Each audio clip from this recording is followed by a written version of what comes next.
Hi, I'm Steve at the Carmichael Workshop, and today I'm going to make a food and water bowl stand for our dog Jess. We already have this container for storing dog food, so I just went out and bought a couple of these 8-inch stainless steel bowls. They're about $4 each, and my plan is to put the container of dog food underneath and build a stand where I can suspend these bowls above the container to make it nice and compact. And I've got a piece of 3/4 inch pine that will look good for the top, and I'm going to build the rest of the stand out of this 3/4 inch plywood and paint it black. I'm going to square off one end of this pine 1x12 and then cut it to 20¼ inches long for the top.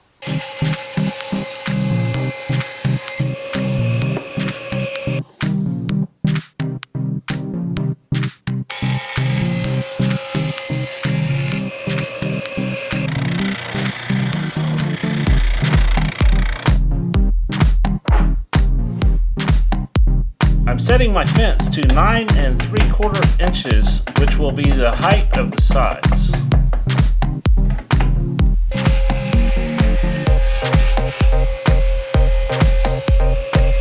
For the two aprons, I need to cut two 2¼ inch wide strips from the leftover plywood.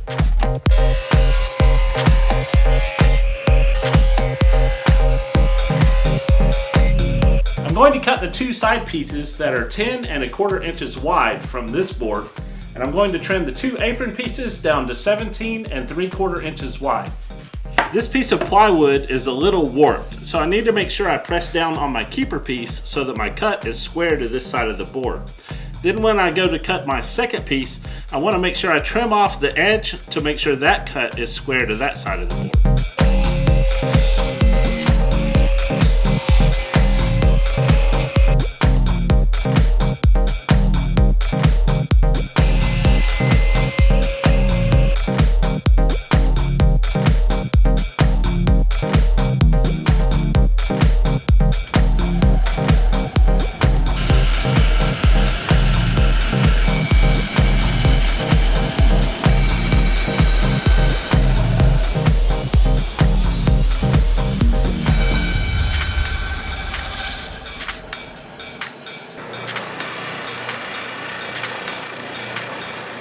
If you're going to make one of these stands, I recommend you buy the bowls first so that you can get accurate measurements for cutting the holes in the top. Now these bowls have a lip around them, and with the lip they measure 8½ inches wide. The lip is about 1/4 inch wide, so I'm going to track 1/4 inch from both sides, and that means my holes need to be about 8 inches. I've measured and located where I want the holes to be so that they don't interfere with the sides that will be underneath. And I'm using this really expensive circle drawing jig from the music store to draw the two 8-inch holes.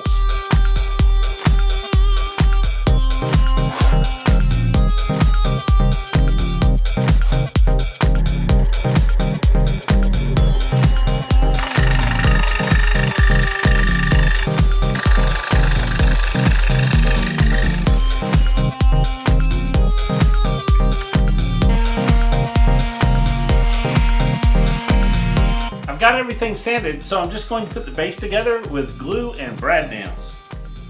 I'm using this piece of 1/4 inch plywood to create a slight reveal, and it looks like I have some voids to fill before I paint it.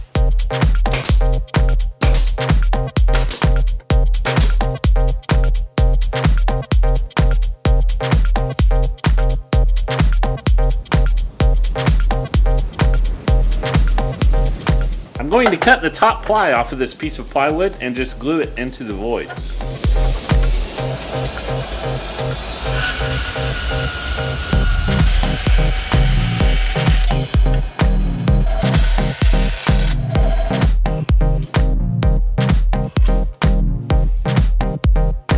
Well, the plan was to use this leftover black paint on the base and this clear poly on the top, but they're both solid as a rock.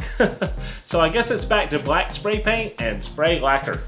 Please let me know in the comments below that I'm not the only one who has some dried up stuff in his shop.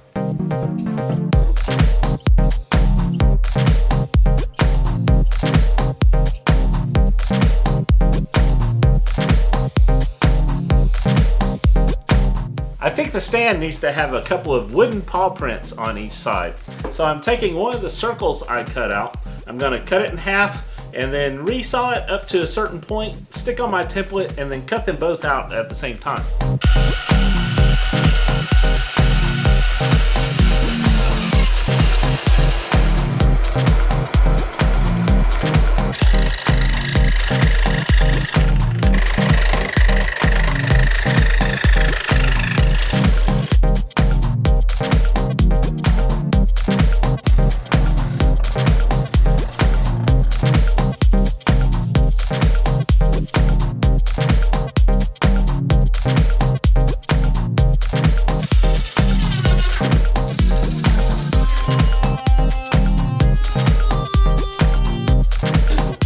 Well, this is a quick and easy project that only takes 1 or 2 days, and it turned out pretty cool. I can't wait to see how our dog likes it. Stick around for a few seconds and you can see how she reacts. If you'd like to make one of these for your pet, just click the link in the video description below to go to my website at thecarmichaelworkshop.com, where you can download a PDF of my plans for this, and I'll also include a link to the bowls that I used. If you're new to my channel, please consider subscribing for more fun projects like this one. Don't forget to go back and check out some of my older videos. And I'd like to thank you all for watching. Don't forget to follow me over on Twitter and Facebook and Instagram. And also, while you're at my website, don't forget to sign up for my newsletter. As always, thanks for watching, and I'll see you next time.